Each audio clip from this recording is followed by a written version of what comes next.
In the years before the Russian Revolution exploded in 1917, political opposition was stamped on. Outspoken radicals were either shot, imprisoned, or exiled. But there was one voice in Russia, a furious critic of the evil and injustice of the Tsarist state, who was never silenced. Lev Nikolaevich Tolstoy. Why did Tolstoy, a hugely successful novelist, assume this provocative role? Why did he become such a thorn in the side of Imperial Russia? Perhaps there's a clue in his childhood. It was my brother Nikolenka who announced to us that he possessed a secret by means of which, when it was disclosed, all men would become happy. There'd be no diseases, no troubles. No one would be angry with anyone. All would love each other. This secret, as he told us, was written by him on a green stick, which he'd buried by the road on the edge of a certain ravine. This utopian story captivated Tolstoy as a child and haunted him for the rest of his life. By the time he was 40, Tolstoy had written one of the greatest novels of all time. But during his next 40 years, it wasn't literature that preoccupied him, but a relentless, ruthless, all-consuming desire to discover what was written on the little green stick.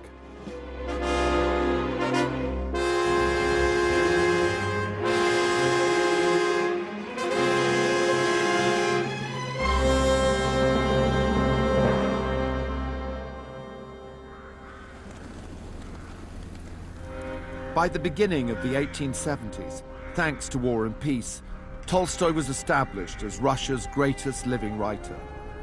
He was fast becoming a wealthy man. Life was good.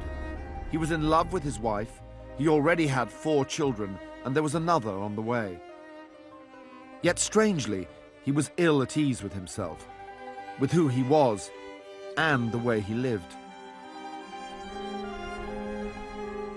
This landowning aristocrat was beginning to ask fundamental questions about the stark inequality of Russian society, the poverty of the vast peasant underclass, and the iron rule of the imperial regime.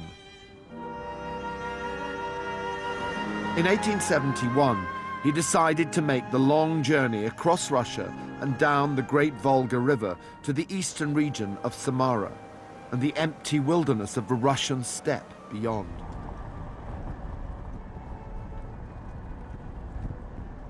Why did Tolstoy come here? Tolstoy loved the steppe, this enormous expanse, and the people who had not been spoilt by serfdom. There were no serfs here. All the peasants here were tenants in their own right.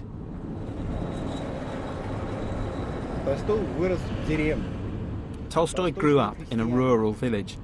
He knew peasants and he sympathized with them. He was always concerned for them.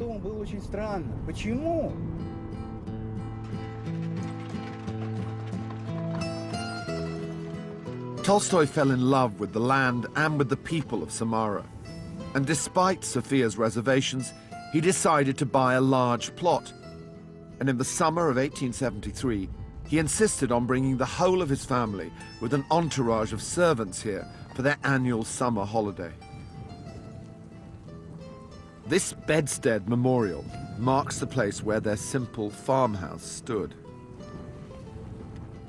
This place became his retreat, his inspiration, and you can see just why he was so captivated by it.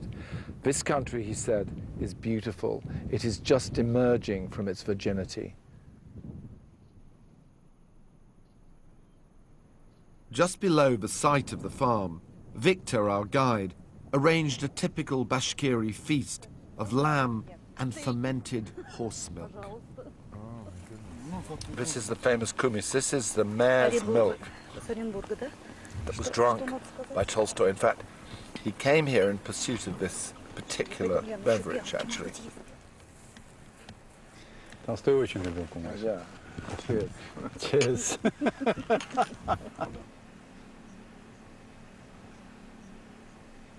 I really have. Look, I've really drunk it. This is not pretending. This is like something in the Arab world, they call it laban.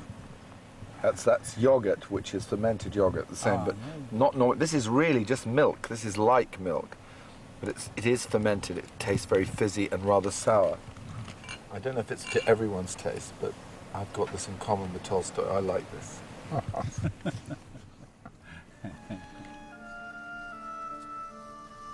The first summer that Tolstoy brought the family here was especially hot and dry. In fact, the region was in the grip of a terrible drought and famine.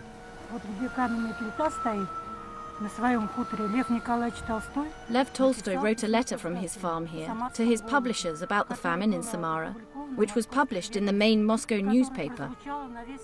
Because of that letter, all of Russia and the entire world was alerted to the famine in the Samara region. He was single-handedly responsible for famine relief. The state realized it should do something, but it was so inefficient. I mean, apart from anything else, it was so bloody inefficient, the Tsarist regime.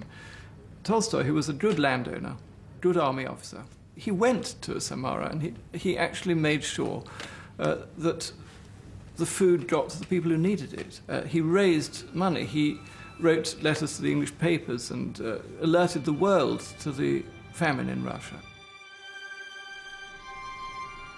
This simple wooden cross on this remote highway is a modest memorial to the thousands who died in the terrible famines of the 1870s and 80s. For Tolstoy, the steppe of Samara was both a refuge and a revelation, an escape from his formal life, his life as a writer and landowner, into a world in which the authority of church, government, and social hierarchy were just words in the wind.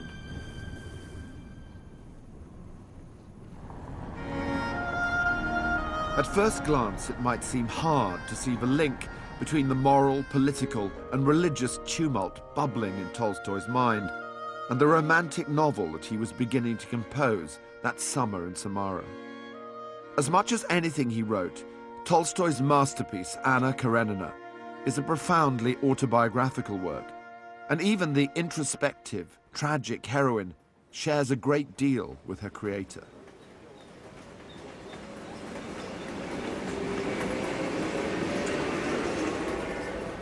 At the beginning of Anna Karenina, Anna, the wife of a St. Petersburg civil servant, travels to Moscow to visit her brother and his family.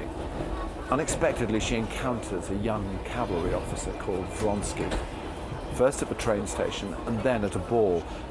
On the way home, on the train, she tries to read a novel, a romantic English novel, to distract herself from a growing sense of guilt, but in some way she has behaved improperly with this man.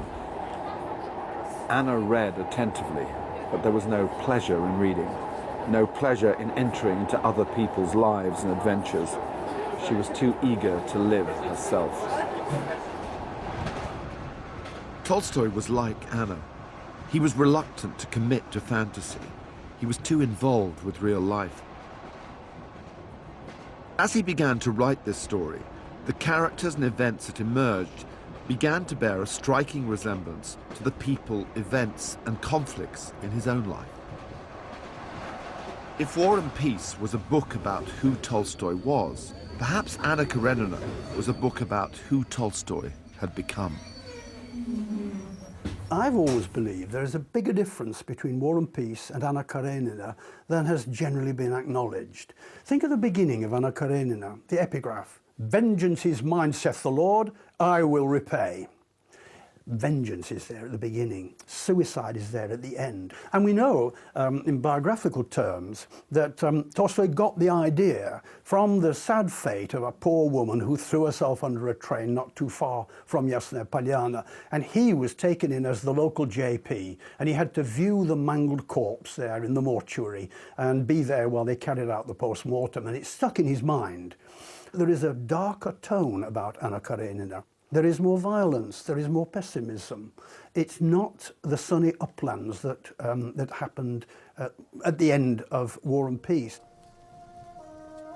Anna Karenina intertwines the unfolding tragedy of Anna and her lover Vronsky with a second troubled romance between the young Kitty Shabansky and a landowner called Dmitry Levin. Levin is an awkward, tormented, country-loving nobleman who agonizes over his duty to his peasants and insists on laboring in the fields alongside them, which is exactly what Tolstoy had begun to do. How far would you say that Levin is a sort of surrogate? How far does Levin embody the ideas that Tolstoy... There's a pretty strong hint, isn't there, really, in the name itself, Levin, Lev Tolstoy.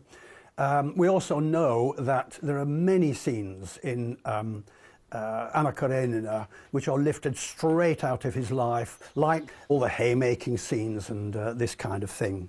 And so there is no doubt at all that Dmitry Levin is Tolstoy. And here's another example, by the way, of how the autobiographical element shines through. It's the moment when Kitty and Levin have their first baby, and it's given to the father, to Levin. And you know what his reaction is? His attitude says, I looked at this writhing little infant, and I thought, how vulnerable, oh, the awful things that are going to happen to you in your life. How could anyone take such a pessimistic attitude? The book is autobiographical not only in the way it describes Tolstoy. Kitty's sister, Dolly, is an impressively honest portrait of Sophia at the time of writing. Sophia's diaries from the period are largely silent, and not surprisingly. She'd already given birth to 8 babies on this very sofa, and 3 of these children died while Anna Karenina was being written. For all his failings as a husband and a father, Tolstoy in Anna Karenina manages with extraordinary sensitivity to give Sophia a voice. Yes, it comes to this, she thought, looking back over her 15 years of married life. Nothing but pregnancy, sickness, mind dulled and indifferent to everything, and most of all the disfigurement. The birth, the agony, the hideous agonies, that last moment, then nursing the baby, the sleepless nights, the fearful pains. Dolly shuddered at the mere recollection of the pain which she'd endured from sore nipples, which she'd suffered with almost every baby. Then the children's illnesses and the everlasting anxiety. And on top of it all, the death of these children, and the cruel memory that never ceased to tear her mother's heart at the death of her last-born, who died of croup. She recalled the funeral and the general indifference around the little pink coffin, and her own heart-rending, lonely anguish as she gazed at the pale little forehead, part fringed with curls, and the half-open, wondering little mouth, the last thing she'd seen as the pink lid with the embroidered cross was closed over him.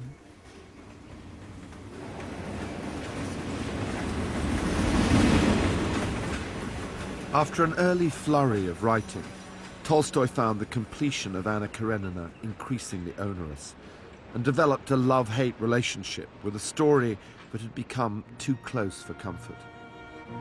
He wrote to a friend, How I long to clear this sordid tale away from my desk. Zhelezhnod Orozhny, where Anna Karenina's story ends, is now a commuter suburb about 40 minutes out of Moscow. A typically anonymous Soviet-style town, functional, concrete, and unprepossessing. It's changed its name since Anna Karenina was written, but it had an equally dour reputation in Tolstoy's day as a remote stopping-off point on what was called the Road of Tears. Natalia Sotnikova runs a small museum in the town. Tolstoy on several, maybe 8 occasions, passed through on the Nizhny Novgorod railway when he travelled to the Samara steppe for his kumis treatment. Of course he knew this place. It was called Oborolovka then. The road through the town was famous in Russia as the road of woe and tears, because this was the route along which prisoners were taken to Nizhny Novgorod and on to Siberia. The prisoners were brought to this station, where they could say farewell to their relatives, who saw them off on their journey. It was the last station to which the relatives were allowed to travel. I remember that when I studied at school, I read this novel from cover to cover without stopping. War and Peace is, of course, an epic and a more voluminous work. Anna Karenina, though, was closer to us, because it was more true to life, let's put it that way. And of course, as a woman, I can understand Anna, who lived with a husband who was much older than she, and, for that matter, a husband she did not love. It was a marriage of convenience. But as a mother, I do not understand Anna, because she gave up her son for the sake of the man she loved. It's a very difficult situation.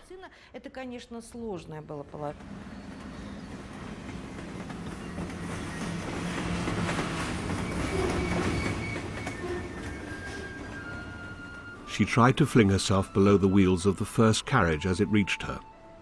But the red bag, which she tried to drop out of her hand, delayed her, and she was too late. She missed the moment. She had to wait for the next carriage. A feeling such as she had known when about to take the first plunge in bathing came upon her, and she crossed herself. That familiar gesture brought back into her soul a whole series of girlish and childish memories, and suddenly the darkness that had covered everything for her was torn apart, and life rose up before her for an instant with all its bright past joys. But she did not take her eyes from the wheels of the second carriage. And exactly at the moment when the space between the wheels came opposite her, she dropped the red bag, and drawing her head back into her shoulders, fell on her hands under the carriage, and lightly, as though she would rise up again at once, dropped onto her knees. At the same instant, she was terror-stricken at what she was doing. Where am I? What am I doing? What for? She tried to get up, to drop backwards, but something huge and merciless struck her on the head and rolled her on her back. "Lord, forgive me all," she said, feeling it impossible to struggle.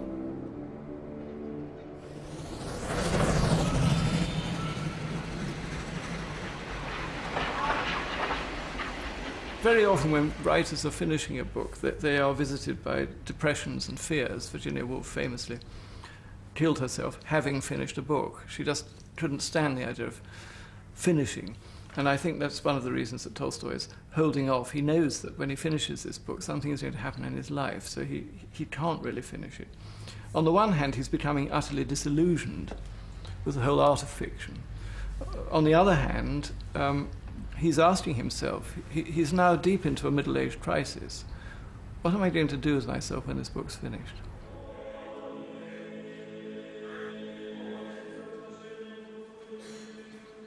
By the time Tolstoy completed Anna Karenina, he was 50 and increasingly preoccupied with questions about the meaning of his own existence. That summer, he and his friend and editor Nikolai Strakov made a pilgrimage here to the monastery of Optina Pustin, about 140 miles from Yasnaya Polyana. Optina Pustin today is a compelling place to visit. In the 19th century, it was one of the most important and influential Russian monasteries. But then it was closed and vandalized by the communists, who deported or executed the entire religious community. By the middle of the 20th century, Optina Pustin was a derelict ruin.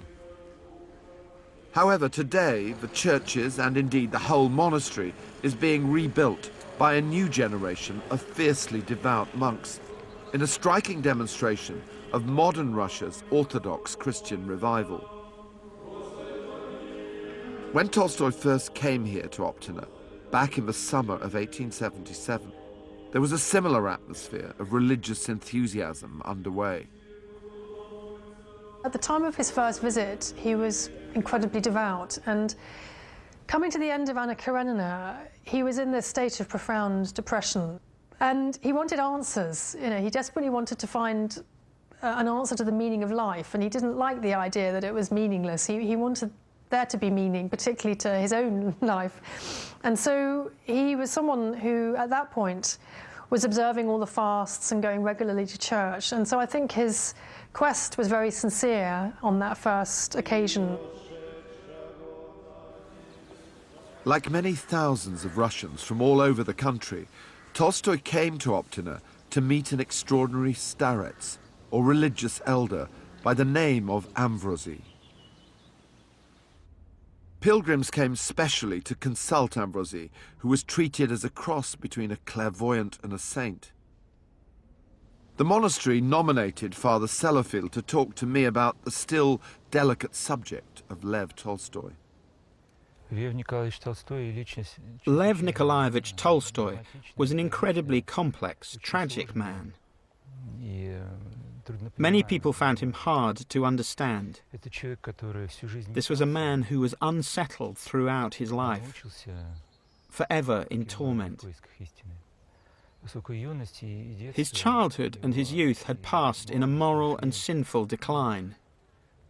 His soul was in pain. He was seeking answers to many questions. He was looking for a more spiritual life. So the monks saw him as a sick person, a weary, languishing person with a scorched heart, a man, you could say, who has clotted blood on his lips.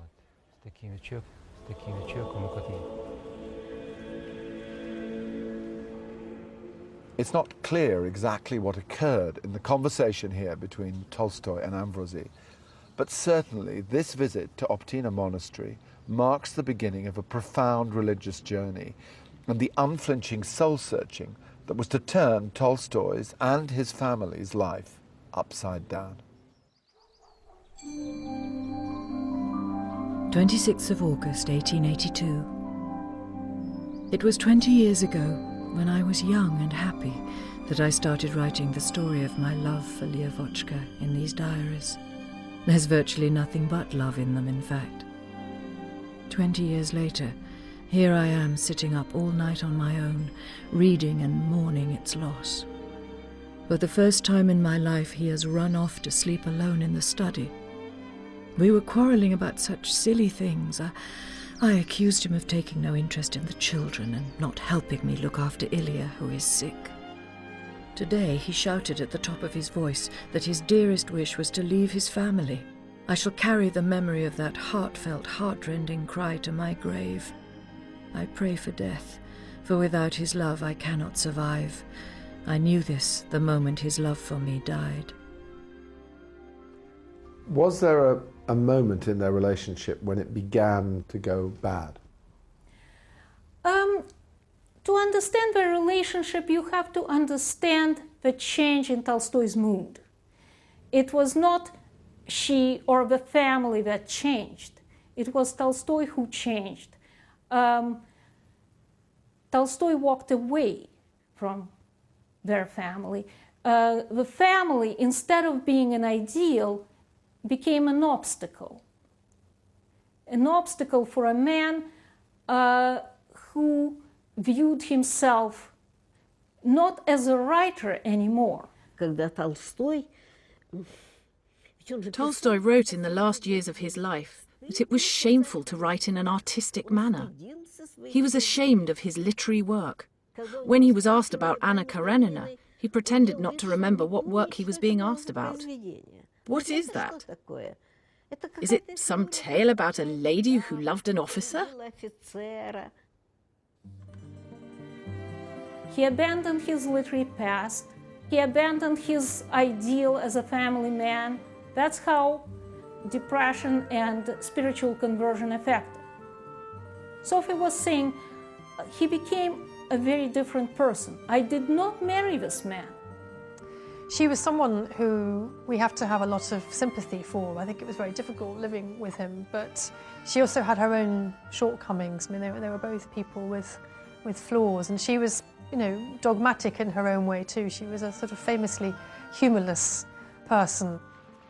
But her whole life had been bound up with her husband's, and so it was understandably extremely painful for her that everything that had given her happiness, which was having a part in copying his works and being part of his sort of creative life, that had all been sort of just thrown out, and it meant nothing to him anymore.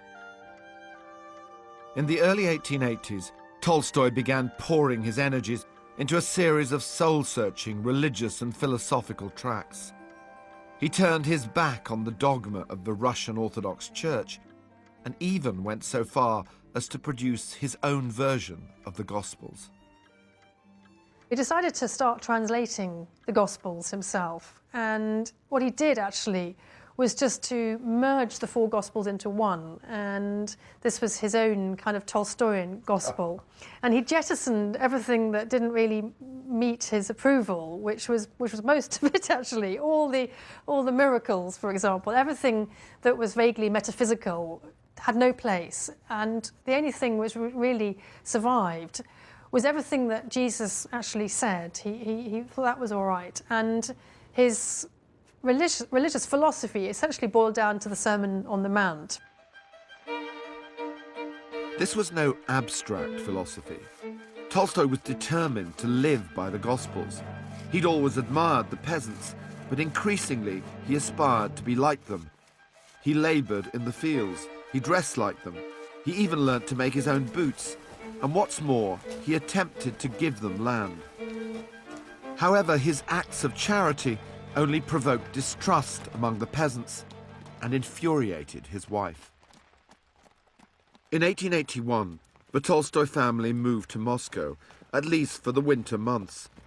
Tolstoy left Yasnaya Polyana reluctantly for the sake of the children's education, and was utterly miserable. Witnessing the poverty in the city only intensified his aspirations for a simpler life. 5th of October, 1881. Keep only as many servants as are necessary to help us change things and to instruct us, and then only while we train ourselves to do without them. Live all together, the men in one room, the women and the girls in another. Sell or give away everything superfluous, the piano, furniture, carriages. The one aim is happiness, one's own and that of one's family. That this happiness consists in being content with little and doing good to others. Despite these high ideals, this is still the same Tolstoy who wrote those self-improving diary entries as a student back in Kazan, promising to study but ending up in the brothel. The more Tolstoy became obsessed with religion and morality and living an ascetic life, the more he found himself at odds with the world, and increasingly with his family. It's not a happy story. He retreated bit by bit into the interior until he's left on a small island of, I don't know, self-righteousness and unrealistic expectations and disappointments. It's a very sad story, but do you know what he couldn't do? He couldn't love anyone. That's the great tragedy of Tolstoy, that the only conclusion he comes to in the whole of his work is that the only answer for humanity is love. We must love each other, and that will eventually solve all our problems. And yet there wasn't anyone in Russian culture less capable of loving than Tolstoy. And yet, it's at this very moment that Tolstoy forms the closest friendship of his life. In 1883, he received an unexpected visit from a young man by the name of Vladimir Chertkov. Chertkov was a handsome, wealthy cavalry officer, rumoured to be an illegitimate half-brother of the Tsar, who gave up his military career and society position after converting to evangelical Christianity. It was as if the two men almost instantly fell in love. Tolstoy and Chertkov remained intensely close until Tolstoy's death, exchanging over 1,000 letters over the next 27 years. November 1884. I would like to live with you, and if we are still alive, I shall live with you. Never cease to love me as I love you. Chertkov worked relentlessly to preserve, print and promote the work and ideas of Tolstoy. In particular, he enabled the translation and circulation of his writing outside Russia. In 1897, Chertkov became heavily involved in campaigning alongside Tolstoy for a pacifist sect called the Doukhobors, a Christian group that Tolstoy had first encountered in the wilderness of Samara. was a dangerous, high-profile campaign that earned Chertkov 10 years of exile and turned Tolstoy into an enemy of the state. The campaign also propelled Tolstoy into writing his final, least-known, full-length novel, Resurrection. Resurrection is a novel that needs to be resurrected. It has been submerged and nearly forgotten about, and I would recommend anyone to read this. It's a very powerful novel indeed. It began badly in the artistic sense because he's writing for the wrong reasons. This story he wrote for pecuniary motives. Tolstoy wrote Resurrection in order to raise a large sum of money to save the Doukhobors. They were threatened with imprisonment and execution because of their refusal to fight in the Imperial Army. Tolstoy funded their escape to Canada. It was a lovely compromise arrived at by the Tsar. You know, I cannot excuse these people from military service. I will let them go abroad, but I'm not paying for it. So Tolstoy paid for it. Oh, up north. It's the... Elaine Podovnikov, a modern-day member of the Doukhobor community, has moved back to Russia to work as a teacher, and she and her family are now building a log house in Yasnaya Polyana village, not far from the Tolstoy estate. And then my mom and dad are the fourth. Looking back at what did the Doukhobors represent? Okay. What was it about them that made them so appealing to Tolstoy, do you think? There were two main issues, I think, and that is that they would not kill another human being, even in warfare. They felt that every human being was a temple of the living God, that a piece of God lived inside each human being. That was one. And the other one was that God did not only live within the confines of a church, and that there were godly people because the ultimate church was the body that housed the spirit of the living God. Is there a community in Canada who know that they owe their lives to Leo Tolstoy? Yes, yes. There's when we study, like we have our Sunday schools that we had, or our Sunday classes, while we're studying the Doukhobor history in Russia, we always studied Leo Tolstoy as someone, as a benefactor. And he was considered like a semi-god, I would say, because everybody knew that in his young years he lived differently. And that was another lesson for us, is that you could at any time in your life get a new awareness of what life was all about and change your way of living. Spiritual evolution is the central theme of Resurrection. An aristocratic juror is confronted in the dock with a woman he once seduced and ruined. The woman has now been wrongfully charged with murder. Guilt forces him to offer to marry her and campaign for her release. When he fails, he follows her and her fellow convicts as they're exiled to Siberia. The book was a furious attack on the penal system, the government, and most pointedly, the Orthodox Church. So what was it that he did in Resurrection which so offended the church that he was executed? What did he not do? Everything he wrote in Resurrection would have found the disapproval of the church. It's shown to be utterly useless in all these things and just a tool of government, completely incapable of any reform and just as guilty as anyone else in allowing the system to go ahead whereby people can be sent to prison, can be punished savagely, and so on. And whenever the church comes up, it's satirized. The priest carefully took a spoonful from the chalice and put a piece of bread soaked in wine deep into the mouths of all the children in turn.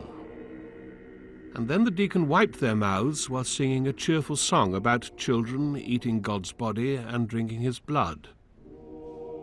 After this, the priest took the chalice behind the screen, drank all the blood that was left over, and ate up all the bits of God's body, scrupulously sucked his moustaches dry, wiped his mouth and the chalice, and then he walked out briskly through the screen, to the creaking of his calfskin boots and their thin soles.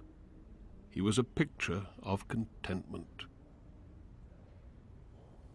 The church is condemned, the church is shown to be useless, everything else is condemned, you know, the judiciary and the army and the government, because Tolstoy is well into the stage when he rejects all forms of organisation and government.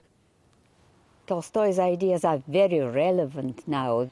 The more we read him, the more we study him or reread him, the more acutely we feel that we need to look at our life now through the eyes of Tolstoy. We should read and reread The Resurrection now, because the novel seems very contemporary. The problems which Tolstoy addressed there are our problems. What is meaningful? What is moral? What is worthless? The impossible contrast between the rich and the poor. All that was the problem at the turn of the 19th century, 20th century, and the problems remain today.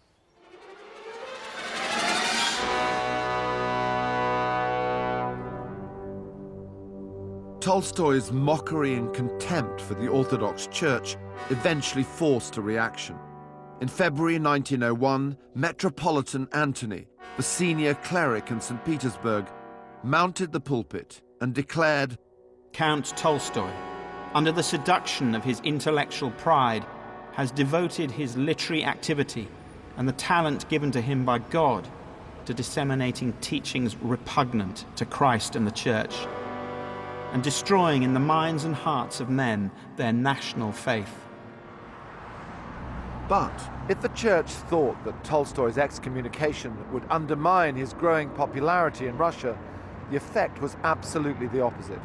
On the day on which the edict was published, Tolstoy was walking here in the center of Moscow, in Lubyanka Square, a place now dominated by that infamous building which used to be the home of the KGB.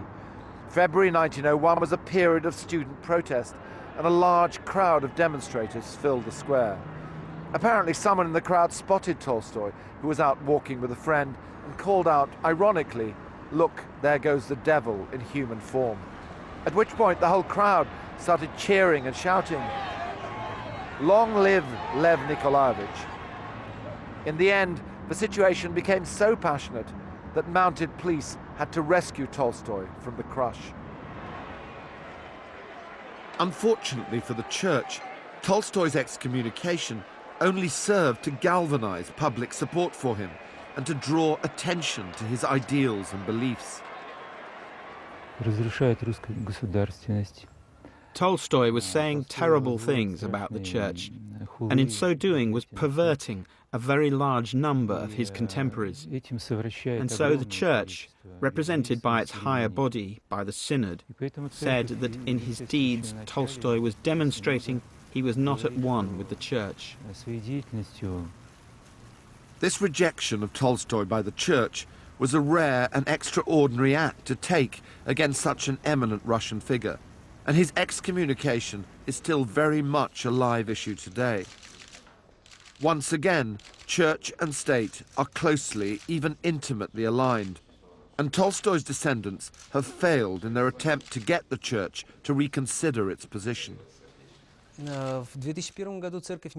2001, the Church did not respond to my letter. It was not that I had written to some anonymous clergyman. I wrote to the then Patriarch, Alexei, and I didn't get a reply from him. Well, that in itself was a response. A lack of response is an admission of a lack of desire to speak on this subject. The Church does not wish to admit its mistakes or weaknesses.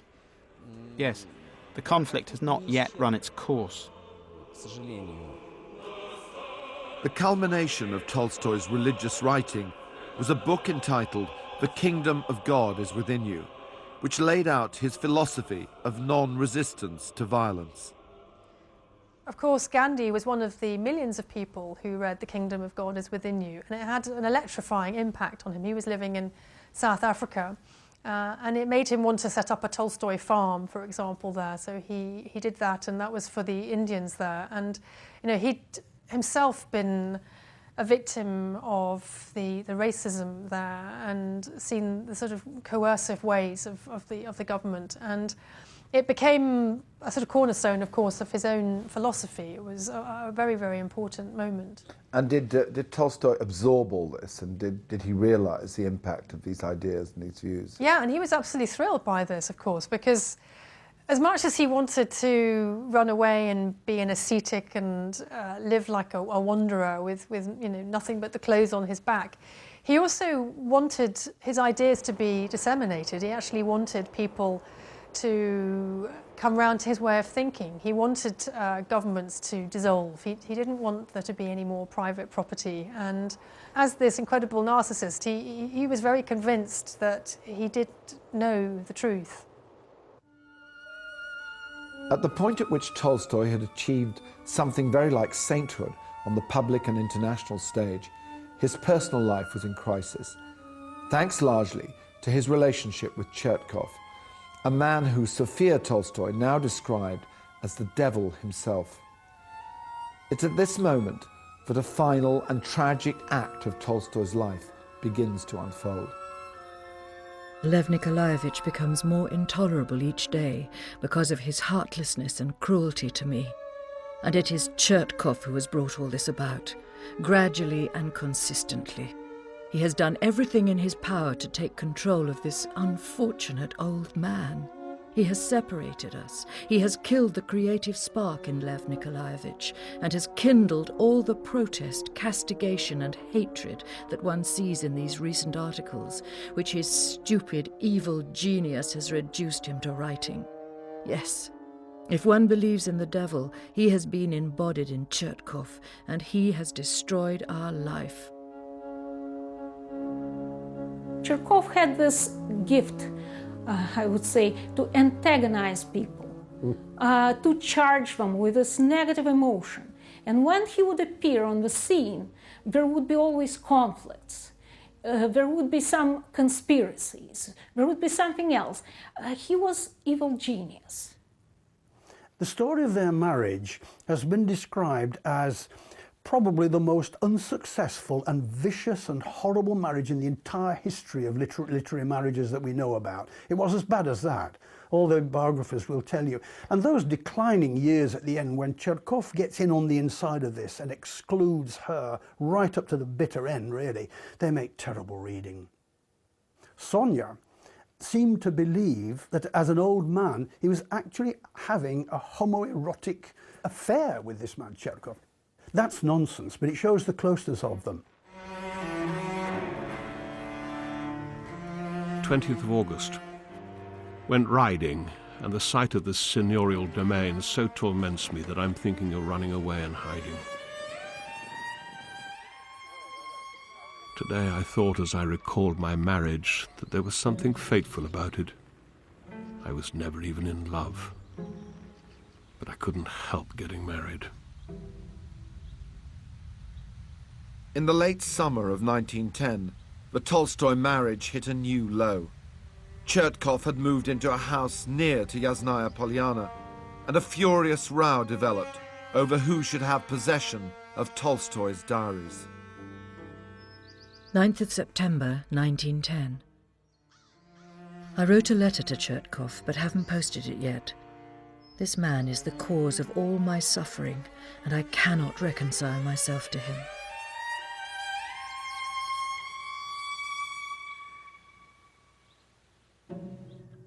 11th of September. Towards evening she began making scenes, running into the garden, tears, screams. It's even got to the stage that when I went out after her into the garden, she screamed, "He's a beast, a murderer, I can't bear to see him."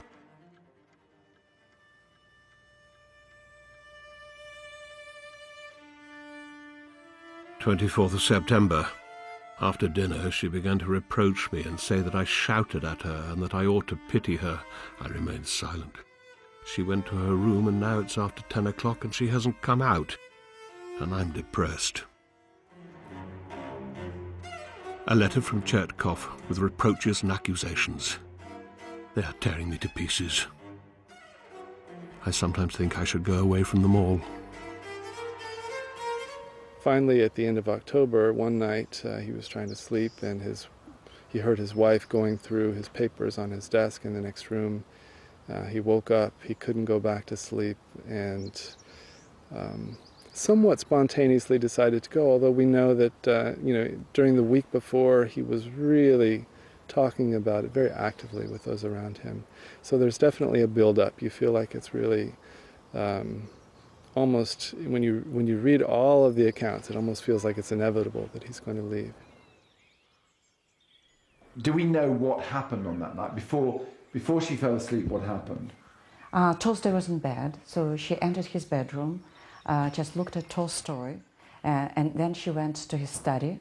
And Tolstoy, he couldn't sleep on that night, so he didn't sleep well. And so he heard that she was in his study looking through the papers. Yeah, and then she came back to her bedroom, and so she fell asleep.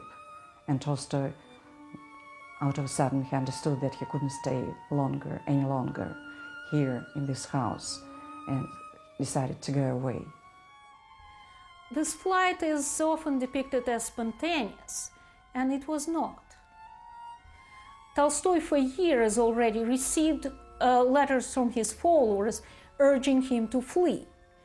They expected a full concurrence of Tolstoy's words and deeds if he renounced luxury, and there was no luxury in Tolstoy's household. You visited Yasnaya Polyana, you know, they lived like English middle class. So, but if he renounced property, he has to separate himself from his property family. So this was expected from him.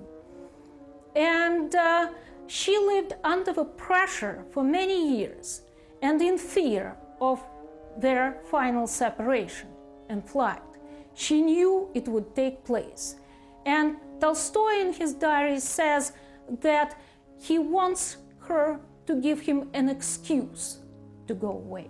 And finally, maybe she did give this excuse because of her fear and because of her spying on him. October 28th. Went to bed at 11:30. Slept till after 2.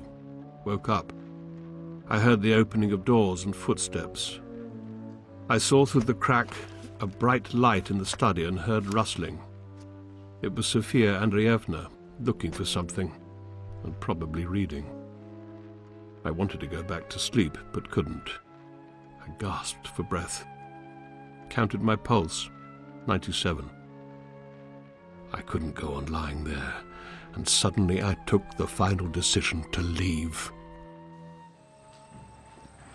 So he came to the stables, he brought the doctor with him. He went to the coachman's house first and then came here. Yes, yeah, and came here with the coachman's, and was waiting for the coachman's just in the special part of the stables where the carriages were.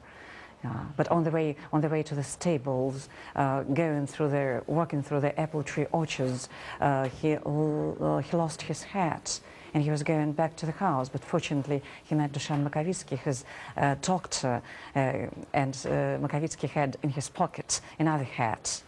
So what was his mood here at this time? He was very nervous, he was very tense, he worried about his wife Sofia Andreevna, he was thinking, was she awake or not, and he wanted to go away as soon as possible. In the end, this was a King Lear moment, the departure of Tolstoy. It was a genuine Shakespearean drama, when during that cold night in October he left, on his own, lost his hat, tripped and fell. Then he had to cross a ravine.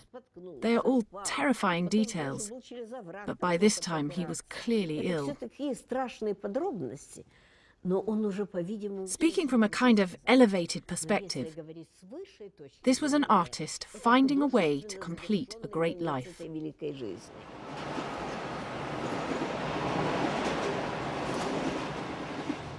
Having left the house with such caution in the dead of night, you would imagine that Tolstoy would have tried to travel discreetly, but not at all. He boarded a train and proceeded to lecture the entire carriage on pacifism and non-violence. His destination was back here, back at the monastery of Optina Pustin, where he'd begun his spiritual quest over 30 years earlier. He arrived at the monastery guest house and announced to the monk on duty, "I am Lev Nikolaevich Tolstoy, excommunicated by the church. I've come to talk to your elders."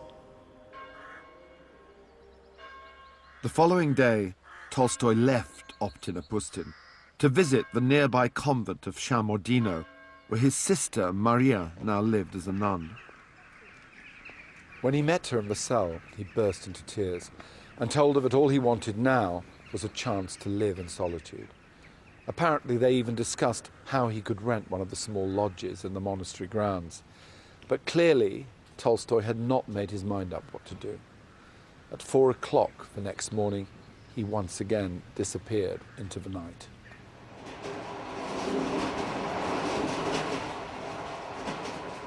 One of the most extraordinary aspects of Tolstoy's journey of escape was the massive detail in which it was recorded and commented on, both in the diaries of Tolstoy and of the doctor Makovitsky who accompanied him, as well as in the correspondence of his children and friends. However, amazingly, one thing no one is clear about is exactly where this 82-year-old man thought he was going. There are a number of theories, but perhaps the truth was that there was no plan. As he embarked on yet another arduous journey in cramped, smoky railway carriages, it's hardly surprising that he was taken ill. He appears to have caught a chill and developed a fever. Eventually, Dr. Makovitsky decided they should leave the train at the next station, wherever it was, as Count Tolstoy was no longer well enough to continue.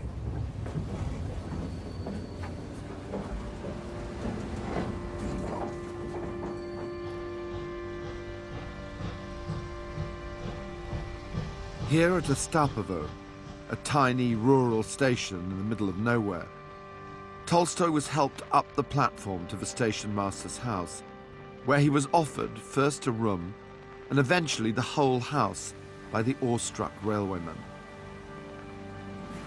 Astonishingly, events that unfolded at Ostapovo over the next few days were captured on film.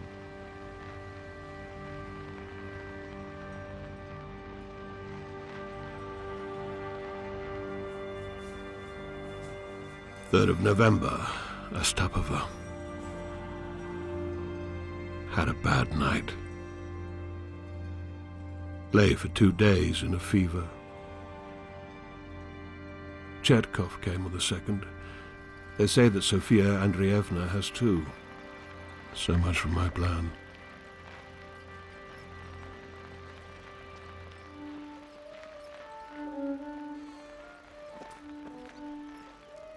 November 1910. I received a telegram at 7:30 this morning. Lev Nikolaevich ill in Ostapovo. Tanya, the nurse, and I all left Tula for Ostapovo by special train. Sofia only asked and begged everyone who was walking into the house to let Tolstoy know that she was there. Her greatest fear was that he would die in her absence and that they would not be able to say farewell to each other. 3rd of November, Ostapovo. Lev Nikolaevich has pneumonia in the left lung. They won't let me see him. 4th of November. Lev Nikolaevich is worse. I wait in agony outside the little house where he is lying. We are sleeping in the train. 5th of November. There is evidently little hope. I am tormented by remorse, the painful anticipation of his end, and the impossibility of seeing my beloved husband. 6th of November. Dreadful atmosphere of anticipation. I can't remember anything clearly. 7th of November. At 6 o'clock in the morning, Lev Nikolaevich died. I was allowed in only as he drew his last breath. They wouldn't let me take leave of my husband. Cruel people.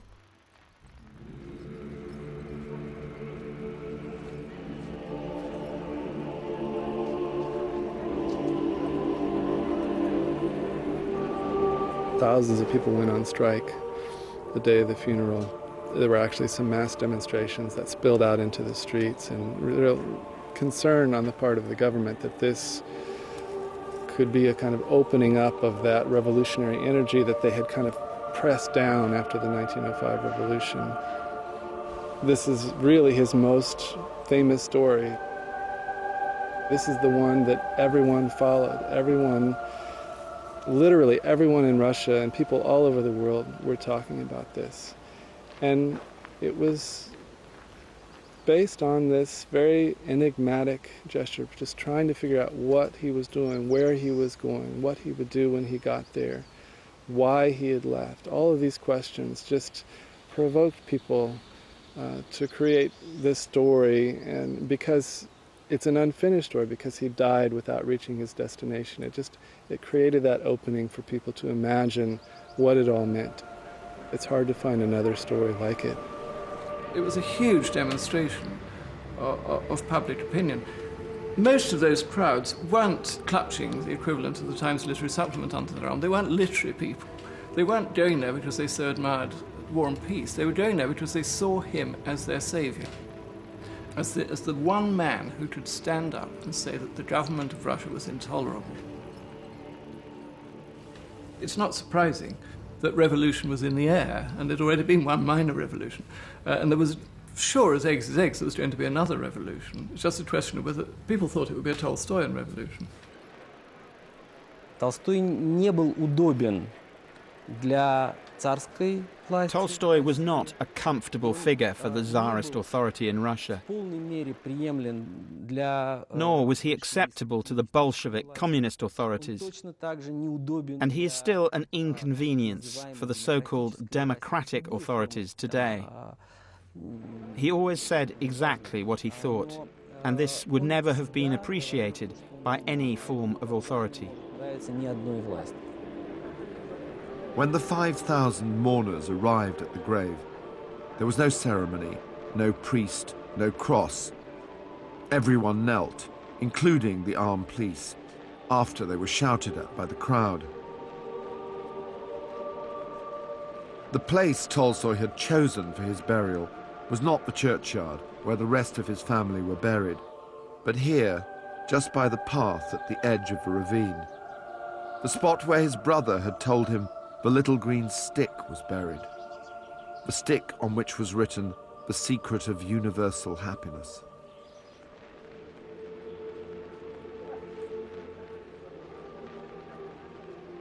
I wonder, did Tolstoy ever get to read what was on that little green stick? I suspect not. At least not for himself. This great Russian writer always seems to have been at odds with the world, always in trouble, and always a troublemaker. 100 years on from those extraordinary scenes and the riots and demonstrations that followed Tolstoy's death, it's unsurprising that Tolstoy, the uncompromising critic of church and state corruption, social inequality and militarism, still seems difficult and problematic, and not just in Russia. It's easier to applaud Tolstoy, the greatest of novelists, and dismiss Tolstoy, the idealist, as a crank, an artist out of his depth. But the real trouble with Tolstoy is that so much of what he advocated, that love is all that matters, that violence begets violence, that no man has the right to take control over the life of another, is uncomfortably but unavoidably true.